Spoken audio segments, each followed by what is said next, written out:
Well, within the government itself, we've seen the Prime Minister today urge his coalition MPs at today's party room meeting to not show disrespect to each other by speaking out and freelancing on policy ideas. This comes as we see some government MPs agitating for an increase in the Newstart allowance, others agitating for nuclear power, and yet others suggesting that the legislated increase in the superannuation guarantee to 12% be disbanded. The Prime Minister says there are internal processes that should be followed if you disagree with the government's policy position. When it comes to Newstart, though, well, a number of National Party MPs in particular are now suggesting that the Newstart allowance does need to increase. Many of those without a job in a rural area are doing it incredibly tough. But not the Nationals' leader and Deputy Prime Minister Michael McCormack. His advice to job seekers struggling on Newstart: move to another town to find some work. More from Tom Connell. It's an issue that has managed the rare feat of uniting business groups and unions. 25 years is too long to wait for an increase to this payment. $40 a day is not enough. Now, of course, the best recipe is to get people a job.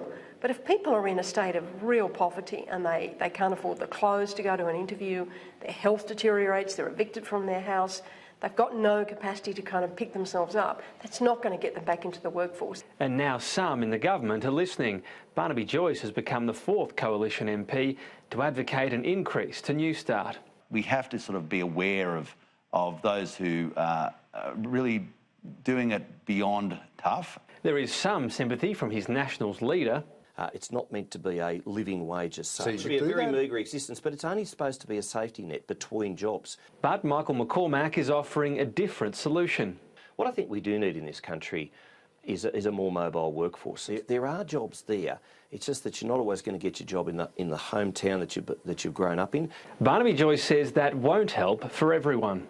Sometimes it's not as easy as that. And the idea that someone from, for instance, a small village goes and lives in Penrith, well, they don't have the money. They find it hard enough getting to Tamworth. This is not a work of genius on the part of Michael McCormack. It's something you say when you don't have anything meaningful to say. Labor took to the election a policy to review Newstart. Now it's formally adopted a position to increase the payment. Scott Morrison, though, is unmoved, wary of a cost to the budget of billions of dollars a year. And he has a warning to MPs speaking out about the issue, telling the coalition party room that going public with concerns is disrespecting their colleagues.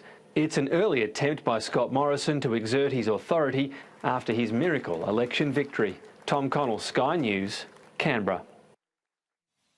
Yeah, look, whatever you think of Michael McCormack's suggestion there about simply moving to a new town, there's no doubt there is some gathering momentum within the government for an increase in the Newstart allowance, something the Prime Minister, the Treasurer and those in the executive of government are flatly ruling out. But on the backbench, yes, in the Nationals, some Liberals as well argue it's time that there be an increase. We've heard support for that too from former Prime Minister John Howard. The support indicated from the Reserve Bank Governor. The Business Council also have been strong supporters for a while now of increasing the Newstart allowance. We spoke here in Cairns earlier today to Jennifer Westacott, the Chief Executive Officer of the BCA, the Business Council, part of our Strong Australia program here, where we've been talking to local business leaders.